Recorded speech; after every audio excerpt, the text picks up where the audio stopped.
hari umwe mu bakunzi bacu badusabye kumubwira ese niki cyakwereka noneho ko umukobwa agukunda cyangwa se nibihe bimwe mu bimenyetso nyine bishobora kukwereka ko umukobwa nyine hari uko akwiyumvamo runaka. Niyo mpamvu rero ibyo tugiye kurebera hamwe uyu munsi kugira ngo niba hari n'undi wenda ubona washoboye kubisaba ariko wenda ashobora kuba hari n'undi noneho ubyifuza cyangwa se ushaka kubimenya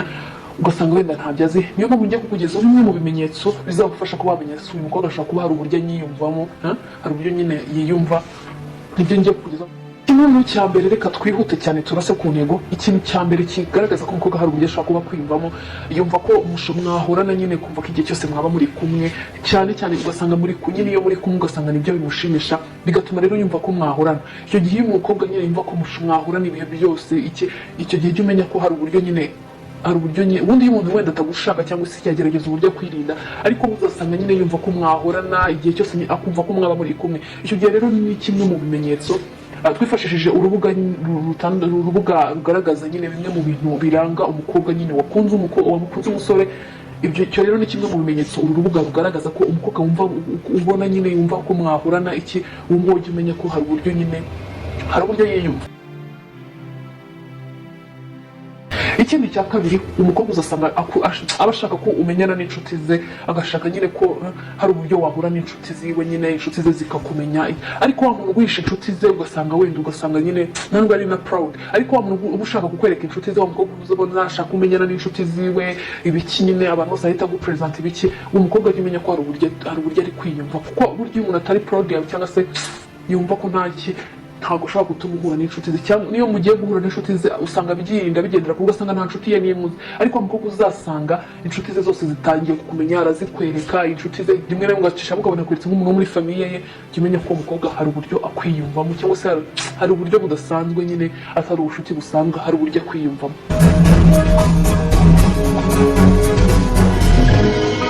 Ikindi noneho uzasanga iyo mugirana nk'ikiganiro ugasanga hari uburyo ahari wese nyine wari wabwira nk'umuntu ikintu ukabona ntahari ari gutekereza ibindi bintu, cyangwa se ugasanga nyine ukabona ari umuntu burya muri kumwe ubibona, umuntu muri mu kiganiro kimwe ubibona, ariko ari igihe ubwira nk'umuntu ukabona umuntu niba aba yarambiwe simbizi, ariko ukabona ntabwo adahari nyine, ariko nyine igice kimwe cyo muri we kirahari ikindi ntigihari, ariko umukobwa muzagana ukabona arahari nyine araguteza amatwi aguteze yombi, ukabona koko ni wa muntu muri kumwe, kuko umuntu muri kumwe mu kiganiro ntabwo wamuyoberwa nyine. Usanga hari nka babandi wenda iyo atakaye mu kiganiro usanga hari ibyo kwanga waryo warumbwiye gute cyangwa ikigo, usanga nyine umuntu arahari ariko ukibaza uyu muntu nyine ukabona adahari muri make. Icyo gihe rero uzasanga umukobwa nyine akumva wese, ukabona arahari wese uri kumuganiriza arahari rwose aguteza amatwi. Icyo nacyo umenye ko ari kimwe mu bimenyetso bigaragaza umukobwa wakunze umusore cyangwa se ufite uko yiyumvamo uwo musore bari kumwe.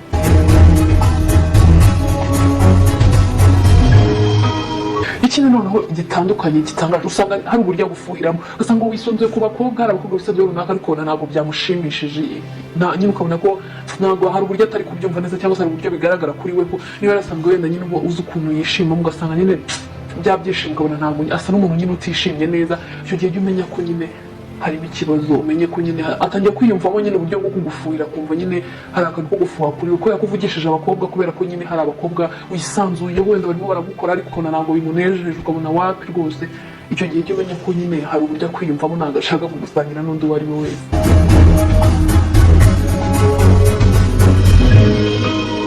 Ikindi nanone uzabirebera ku ndoro, umukobwa ugukunda burya hari uburyo aba akurebamo, uzabwira kuko umuntu urimo urakureba nabi n'umuntu ukureba neza ibyo ntabwo ushaka,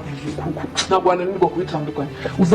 Uzasanga ari kukureba nk'indoro rwose yagira icyo umbwira, ukabona nyine indoro ye hari byinshi ashatse kukubwira, nawe uzabasha kubyibonera n'umuntu uburyo wenda arimo arakureba, kuko umuntu uri kukureba neza n'uri kukureba nabi ntabwo ibyo wananirwa kubitandukanya. Umukobwa rero kandi ugufite ibyiyumviro cyangwa se ufite uburyo agukundamo uzamumenyera nawe ku ndoro uburyo akurebamo. Ikindi noneho usanga wa mukobwa iyo muri kuganira aba ashaka ko mukora muganira ibiganiro byerekeye urukundo, aba ashaka ko akora nuko azakora uko ashoboye kose ikiganiro niba akwinjize mu biganiro by'urukundo, nyine se ukunda iki byamenye abantu bakundana baganira, ugasanga nyine arakora uko ashoboye kose kugira ngo akwinjize muri ibyo biganiro, nyine ari byo muganira muhora muganira gutyo buryo. So nyine nuza n'indi topic we arashaka uburyo yiyobya ariko ajyane muri bya by'urukundo. Ubwo rero ni kimwe nanone mu bintu bizagufasha kumenya uko umukobwa niba agukunda cyangwa se hari uburyo kwiyumvamo kwa ibyo nibyo nabyo bizagufasha kubimenya. Ikindi rero uzasanga wa mukobwa ugukunda cyangwa se wenda ufite uburyo kwiyumvamo, usanga hari iminsi runaka ugasanga ni iminsi nyine aha agaciro nk'iminsi ifite ikintu ivuze mu buzima bwawe. Tuvuge umunsi w'amavuko ugasanga nyine arabizirikana, na ya minsi yose ifite ikivuze mu buzima bwawe usanga yibuka, ntabwo ajya yibagirwa ko ufite amavuko, ntabwo ajya yibagirwa wenda nk'amatariki wagiye umuganiza uvuga ati aya matariki hari nyine ntabwo njya nibagirwa wenda ukaba wanamuganirije, usanga amatariki arayazirikana, ya minsi arayizirikana, usanga wanibagiye ko ufite isabukuru ariko we arabyibuka arabizirikana ku buryo ushobora no gusanga yanibagiwe ahubwo aribuka iyawe. Ibyo nabyo bishobora kubaho, ugasanga rero amatariki afite icyo avuze mu buzima bwawe usanga arayibuka aranayazirikana ndetse no kukurusha.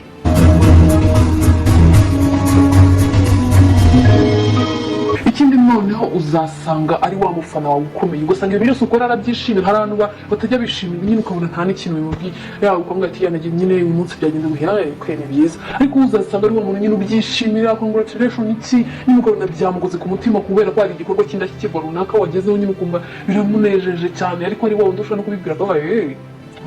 ni byiza. Ibyo nyine ariko wa mukobwa uzasanga ari wa muntu nyine wishimye, wa mufana wawe ukomeye, wa mufana wawe nyine uvuga ati yageze ku bintu kimwe, ugasanga yanabyishimiye ahubwo no kukurusha ukagira ngo niwe byabayeho kandi wenda ari wowe byabaye, ugasanga we yabyishimiye kuruta ibindi. Ibyo rero ni bimwe mu bimenyetso bishobora kugufasha kumenya umukobwa niba agukunda cyangwa se wenda niba agufitiye urukundo, niba hari ukuntu akwiyumvamo runaka. Ibyo byo ubimenya nyine umenye ko hari uburyo bimeze ko ntabwo ari buri mukobwa wese wenda uzagaragaza ibyo ngibyo wenda uko ngiye mbikubwira, kuko wenda n'abakobwa baratandukanye uburyo agaragazamo feelings ze afitiye umuntu, cyangwa se uburyo agaragaza uburyo niba yiyumvishemo umuntu, hari ushobora kubigumana, hari n'ushobora byose nyine ku buryo udashobora abantu bose ntabwo bazi kwerekana amarangamutima yabo inyuma, hari uzabikwereka hari n'utazapfa kubimenya. Ntabwo ari na ngombwa ngo nubibona ibyo bimenyetso wihutire ngo kugenda umugiye ngo kumufatirana, ko hari igihe wabyica byose. Bisaba kwitonda, wikumva ko nyine ugomba guhita umufatirana ngo nubibona ngo kabaye ngo ibiki n'ibiki. Hoya menya rero umukobwa, ibyo ni byo bimenyetso abakobwa bamwe na bamwe akenshi banahuriraho. Ntabwo ari bose bameze gutyo, ariko ibyinshi nyine nubona wowe ibyo nkubwiye uzamenye ko hari uburyo nyine umukobwa yatangiye kukwiyumvamo, hari uburyo agukundamo. Ibyo ngibyo bimenyetso uzamenye ko mbese nabigaragaza uzamenye ati kabaye nyine hari uko bimeze. Reka ngushimire rero ko abanye natwe ukomeze duhe ibitekerezo, kuko ibitekerezo byanyu ni ingenzi, biradufasha cyane. Ushaka kugira ikindi umenye cyangwa se ikindi twagutegurira twakugezaho, ibyo nabyo turahari kugira ngo tubyumve kandi tubikore, kuko ubusabe bwanyu ni itegeko kuri twebwe.